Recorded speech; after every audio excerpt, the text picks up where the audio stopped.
el presidente Donald Trump con una propuesta que en principio, según las voces ucranianas, favorecía más a Rusia.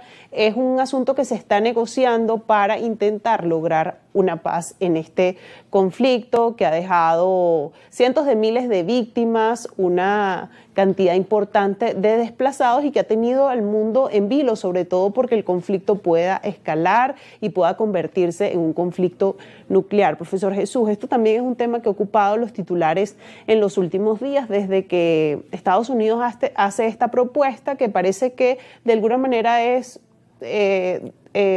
aceptada hasta cierto punto o que tiene el favor y la gracia de Vladimir Putin. Los ucranianos dicen que favorecía precisamente a Rusia. Al mismo tiempo, Putin dice que también hay cosas que todavía revisar y que negociar, pero pareciera que se presenta un nuevo camino para intentar negociar la paz en esta guerra. Claro, a todos los actores involucrados, Estados Unidos, Rusia, Ucrania, Europa, le interesa que ese conflicto militar cese, por razones de que está afectando las rutas de suministro, las cadenas de valor, la estabilidad regional en esa área de Europa, así también que ha tenido un gran costo económico para Rusia, también para Ucrania, porque se ha destruido infraestructura importante.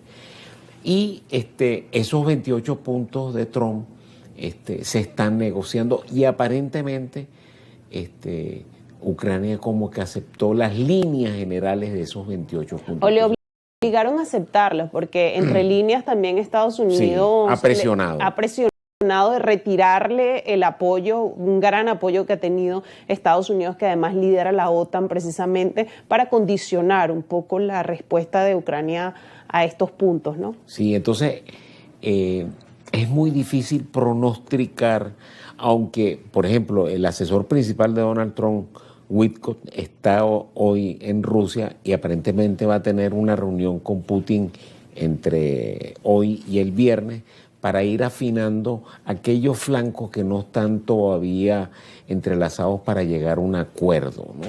Porque el problema de cederse soberanía, el problema de que el ejército ucraniano sea disminuido y lo que eso implica geopolíticamente en esa zona con otros países como Bielorrusia, etcétera. Y en tercer lugar, la máxima aspiración que ha tenido Ucrania de ingresar a la OTAN, que eso se suspenda, aparentemente son los aspectos más gruesos de ese acuerdo. Estimo yo muy personalmente, que Ucrania está tratando de que la cesión de territorio sea la menos traumática posible, porque no puede tomar esa decisión. Eso se tendría que llevar a un referéndum que el pueblo ucraniano tendría que ratificar. No solamente eso, sino el acuerdo de paz en general. Lo de la OTAN es negociable en el sentido que yo sí creo y estimo que Ucrania sí va a ser miembro de la Unión Europea, pero de la OTAN va a ser mucho más difícil. Y en tercer lugar, la disminución del ejército ucraniano en términos de alistados militares, el tamaño del ejército, qué tipo de armas puede tener, eso también se está negociando porque es la relación geopolítica con sus vecinos y también un aspecto muy importante, garantizar a futuro una no nueva incursión rusa en Ucrania si esto o lo otro la lleva a tratar de justificar una nueva intervención militar en Ucrania al corto o al mediano plazo si se llega a un cese al fuego y un acuerdo de paz estable y duradero.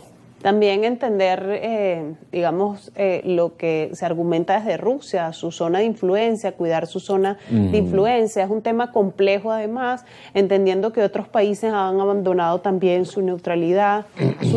Suecia, Finlandia, que también forman parte, de esa llamada zona de influencia. Entonces esto aquí involucra a distintos actores, no solamente, por supuesto, a Ucrania y la posición de Europa que ha tenido hasta ahora, una posición de apoyo total hacia hacia Ucrania y que por supuesto esto le ha afectado el tema energético, ¿no? Del suministro de gas por parte de Rusia. Se mueven distintos elementos aquí. Sin embargo, en esta negociación Europa queda como por fuera y se sientan a negociar Estados Unidos y Rusia directamente, las dos grandes potencias, ¿no? Sí, no, y como vemos en los últimos días, la presión europea y las reuniones que han tenido con Zelensky es justamente para tratar de hacer la alternativa al acuerdo, una alternativa lo mejor posible, un acuerdo aceptable para las 3 o 4 partes involucradas en el conflicto, porque tenemos a Rusia, Estados Unidos,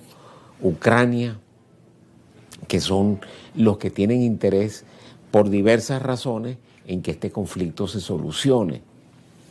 Entonces, Europa en los últimos días ha presionado en mejorar las condiciones, algunos de los aspectos de estos 28 puntos que presentó Trump, que no fue como él estimó al principio, que él afirmaba que el primer día que él llegaba a la Casa Blanca iba a cesar el conflicto. Un conflicto tan complejo como este, con tantos intereses, era muy difícil de que tuviera una solución tan rápidamente. Ya vamos a llegar al primer año de gobierno de Donald Trump en enero. Estamos a finales del mes de noviembre. Entonces, hacer un balance no es fácil porque no han habido soluciones rápidas a conflictos complejos como el de Ucrania, porque no es un conflicto fácil de solucionar por los intereses, las variables que están involucradas, y Rusia se ha querido erigir en esta nueva actitud neoimperialista rusa en tratar de posicionarse como una potencia política, tecnológica, pero sobre todo militar, que ha puesto a Ucrania en una situación muy lamentable, ¿no? De hecho, lo que comentaba sobre Donald Trump, primero logró un alto al fuego en el conflicto o en la guerra en Gaza, que parecía todavía más complejo antes que lograrlo en Ucrania, con esa recordada promesa de campaña de que terminaría el conflicto en 24 horas, que él se sentaba a conversar con Putin y el conflicto se podía terminar. Bueno, profesor Jesús, nos toca ya despedir el programa, pero por supuesto siempre agradeciéndole por su análisis y por su presencia aquí en el estudio. No, gracias Natacha, estamos siempre a la orden, sobre todo que ya se acerca el final del año para hacer un balance de este año, que ha sido un balance, un año convulso desde el punto de vista político, desde el punto de vista militar, desde el punto de vista geoeconómico, y que avisora, ojalá un año 2026, esperemos con más optimismo que este año. Ciertamente hacer un balance del 2025, pero también hacer proyecciones para el 2026. Habrá procesos electorales importantes, pero en su debido momento les contaremos esto y haremos los análisis correspondientes. Me despido de usted, profesor Jesús, y también de esta maravillosa audiencia que nos acompaña cada tarde a las 2 a entender cómo funciona el mundo. Como siempre, ha sido un placer. Feliz tarde para todos.